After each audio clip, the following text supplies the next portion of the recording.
Welcome back to Rachel's Music Garden. Let's work on third position. It's not as difficult as you think, but it is. So, third position is when we shift up on our instrument and put our first finger where our third finger goes. And we have to learn the spacing of that and how to read it. So the way that I usually equate it to my students is it's the same language, but it's a different dialect. And that's what it is with the reading aspect. So I want you to practice both the intonation aspect and also the reading. And especially as we go up onto the E string, we have all of these leisure lines that can be quite bothersome and confusing. So as long as you do your best to practice and say it before you play it and do the fingerings, then it'll be much easier for you. So we are going to start out with just the same fingering on all four strings, and the fingering we're going to use is going to be where we have a whole step between the first and second, the second and third, and then the third and the fourth are going to be close together. So on this violin, I have the first position tapes, and then I have some third position tapes. I have the first finger, the second finger, and the fourth finger, because I'm going to use my third finger, my other two fingers, my second and my fourth finger, as guides, as reference points, so that I can rest them against there. So when it comes to sliding up, coming into third position, I teach to come up to touch this part, the heel of your hand, to be against the violin itself, to the upper bout. And when you come up, I want you to have your thumb on this side of the neck. That's going to be a little bit hard to see. I'm going to be improper here for a moment so that you can see that my thumb is on this side. Let's do it over here. No, that's too dark.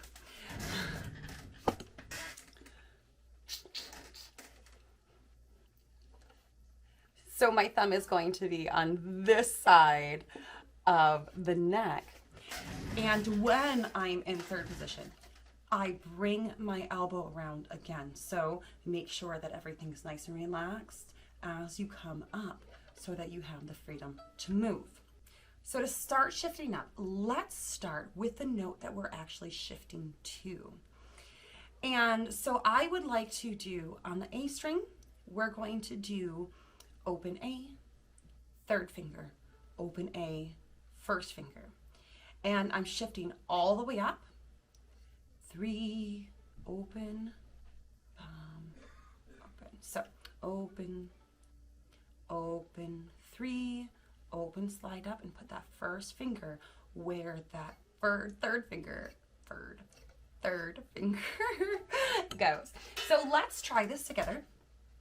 Just half notes, nice and easy. So open A, 3 is D, then open, slide up. Let's do that again, several times. So. And you can do this on all strings. And the best part about this is because this finger, where it is, so we have A, B, C, D, that's the same as the note underneath of it, that open string. So we are going to use that open string as an intonation checker. So we can play open D and open A at the same time, and that's a perfect fifth. And here's our octave, back.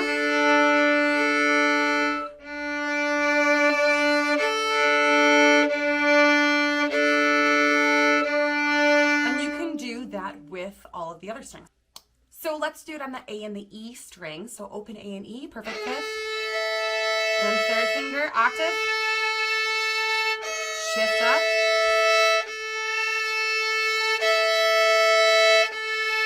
And shift up as you're playing that open. So let's do that over on the G and D string.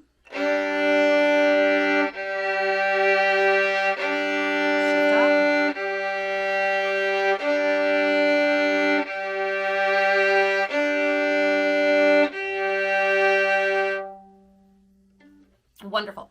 So now let's start doing the notes, the higher notes on the A string. So if we are in third position, shift up into third position. We have D here. Then we have E, and we're going to do an F sharp and G. So we have this whole step, half step. And as we get higher on the string, our intervals get tighter and tighter and tighter up here. And I feel like my fat fingers, I have to like replace them with each other. So be very cautious and listen, use your ears. Remember that your tapes are not absolutes, they are guidelines. So you have to constantly use your ears. This is just going to help you out to get in that vicinity, very close to where it should be. So we're going to do D, E, F sharp, G, F sharp, E, D. Let's try that.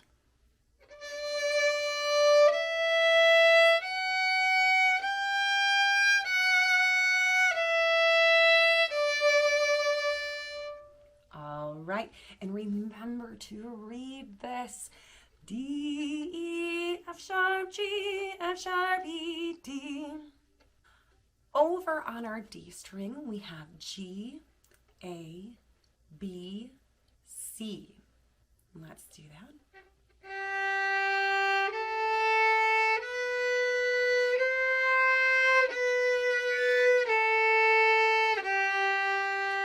And then on our G string, we have C, D, E, and F natural.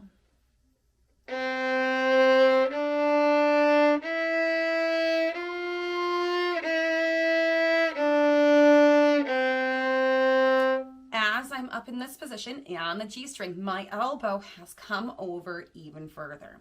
So now to jump all the way to my E string, I'm going to relax that elbow and I'm going to make sure that I'm bringing my fingers in. So I always think of this as sign language E in the American Sign Language. And so my fingers are going to be doing something very similar to that. I'm pulling my fingers in to my knuckles so that I can be very close to the fingerboard so I don't have to bend. We do not want anything to be bent in our wrist. We want it to be very straight. So make sure that you're butted up against the bout of the violin so that you can really relax. That's what we want to make sure of. So on the E string, we have A, B, C sharp, and D.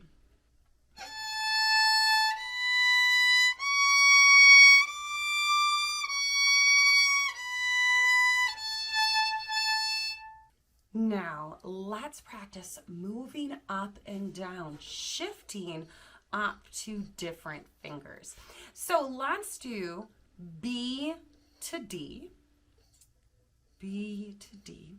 And so let's first do first finger, then third finger, then slide up. Come back, slide up.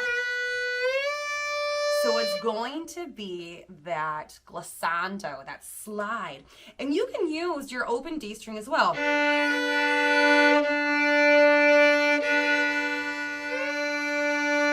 To practice those.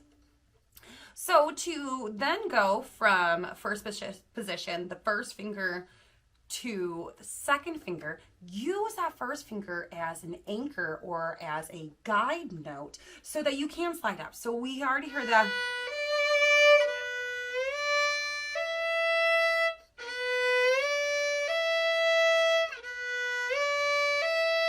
So then let's go to our F. So we're going to do this D, F. We're going to do B, D, F.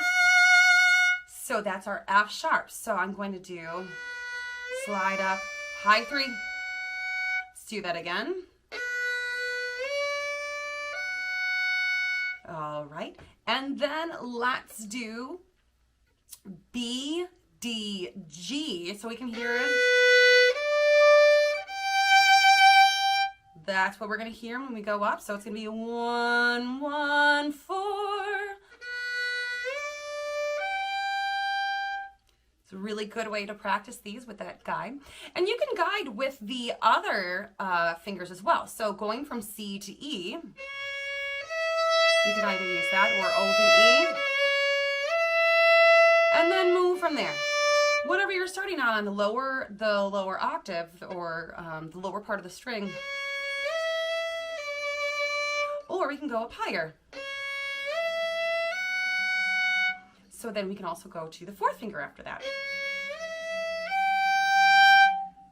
And do these on all of those strings. Check in for more videos where we cover string crossing and 2 octave scales going into the third position. Thanks for watching, and remember, practice makes awesome.